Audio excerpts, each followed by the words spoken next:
Señorías,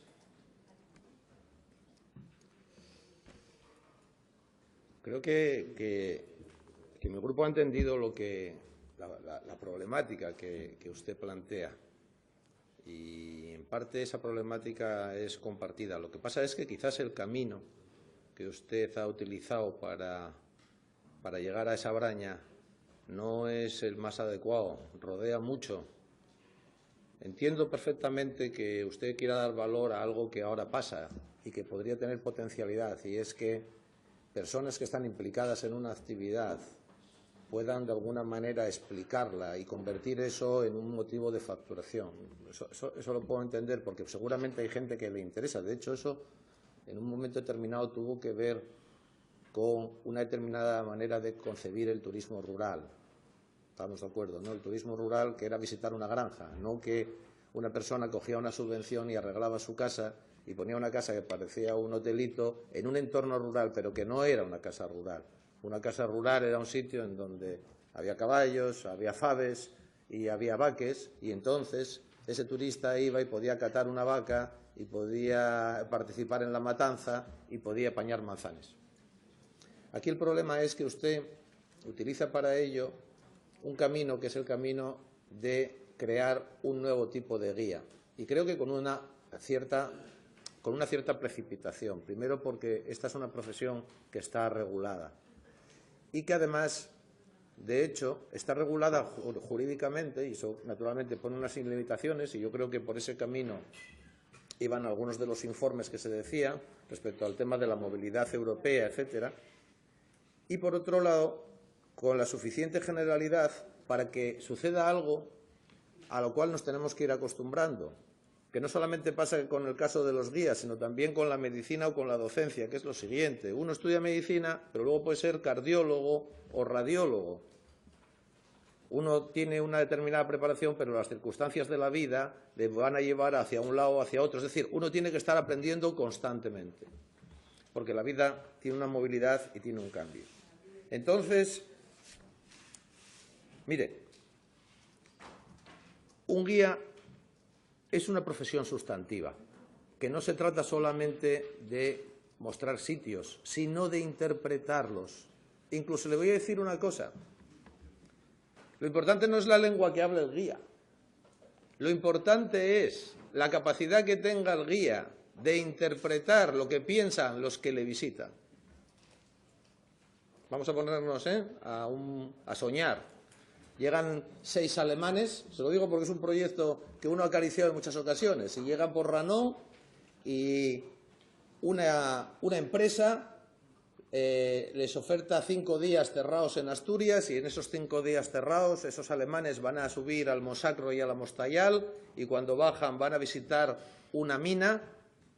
El guía les va a interpretar en función de su cultura, porque no sería igual que fueran alemanes, que fueran de Córdoba o que fueran chinos, pero no solo porque haya que utilizar una lengua diferente, sino porque la mentalidad que hay detrás es diferente, y luego les guiaría por el Oviedo histórico y acabarían haciendo el camino de Valdedios y bajando por Piragua, por Villaviciosa, y tomándose una botella de sidra en la playa de Tazones.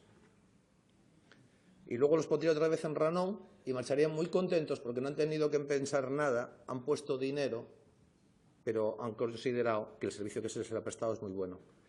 Esos guías, ese guía, es alguien que no solamente les ha llevado a los sitios y que les ha organizado los sitios, sino que además ha hecho el esfuerzo por interpretarlo. Estaríamos de acuerdo, ¿no? Es una profesión seria, muy seria, porque además es tarjeta de presentación de los sitios y, por tanto, conecta con algo que se ha hablado aquí en muchas ocasiones, que es la altísima profesionalidad que debe tener el sector turístico si quiere competir. Esto, algunos de nosotros lo hemos tenido como experiencia pasiva, es decir, como consumidores, encontrarnos con este tipo de servicio altamente cualificado. Implica mucha psicología y no solamente el conocimiento de la lengua propia, sino qué sujetos tienes delante, porque más allá incluso de que sean chinos o de que sean alemanes, cuando tú observas un grupo concreto sabes hasta dónde puedes llegar a la hora, porque, por ejemplo, hay gente que te pones a hablar con ellos y a los 3 minutos se les va la olla. Entonces, tienes que ir adecuando el mensaje, porque ya ves que no, sea en alemán o en castellano, vaya, que no les da mucho para la cabeza. ¿Con esto qué le quiero decir? Quiero decir que usted ha escogido un camino para llegar a un sitio que nosotros queremos. Yo tengo que reivindicar que nuestra primera proposición fue precisamente hacer un GR de Brañas por todo el norte de Asturias, que podríamos llamar el GR del paraíso, el transcantábrico del paraíso. Estando de acuerdo con el espíritu de su propuesta, creo que usted se ha metido en un matu. Se ha metido en un matu y esto exige mucho más trabajo, y por eso no vamos a tomar en consideración su propuesta. No sabemos, y asumimos perfectamente, no sabemos quién evaluaría estos futuros guías.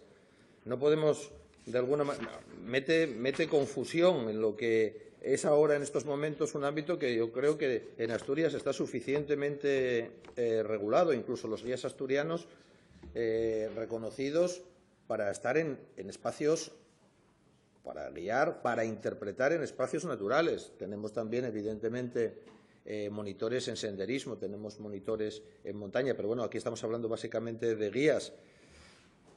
¿Cuáles son las condiciones de desarrollo de esta actividad? ¿Cuál es el ámbito concreto? Por comarcas. Mire, usted utilizó además. ¿Sabe por qué Asturias tiene problemas de despoblamiento? Porque hay mucha segunda vivienda. En Asturias hay mucha gente que tiene segunda vivienda y tercera vivienda. Y vive en donde le da la gana, en función de temporadas del año, porque además se mejoran mucho las carreteras y entonces, pues, como en 45 minutos es lo que se tarda de Gijón a Sobrescobio. Y hay mucho negocio que no necesariamente implica que la gente viva 24 horas en el mismo sitio. Eso lo sabe usted perfectamente. Es más, y eso no es malo. Hay cientos de profesores y de médicos que todos los días se trasladan desde Gijón y Oviedo a Pola de Allande o a Cangas del Narcea o a Llanes. Hay movilidad. Y las nuevas tecnologías, mire, eso sí se lo digo, la brecha digital que existe en la zona rural hay que acabar con ella, porque esa es malísima para el turismo. Esa es malísima para el turismo. Por lo tanto, no elevemos a categoría el tema del despoblamiento de algunas zonas. Trabajémoslo con un poquitín más de rigor. Señoría, vaya concluyendo. Lo escucho mucho en esta Cámara y vayamos un poquitín con más cuidado. Repito otra vez, sintiéndolo mucho, no podemos decir que sí a la toma en consideración de esta ley porque pensamos que no aporta nada, aunque sí consideramos que el fondo del tema es muy importante y empezando por el colectivo de afectados, que es el de guías turísticos, podríamos avanzar en algunas de las cuestiones que usted ha planteado aquí que consideramos relevantes para el futuro del campo. Especialmente la redefinición de lo que entendemos por turismo rural, que no es rehabilitar una casa con una subvención para que luego quede en manos de uno y poner una especie de hotelito que nunca se abrió, que si se abre no tiene nada que ver con lo rural, solamente que está en un entorno rural. Y yo creo que usted estaba refiriéndose a otra cosa. Gracias, señor Fernández Bartolomé. Tiene la palabra el Grupo Foro Asturias.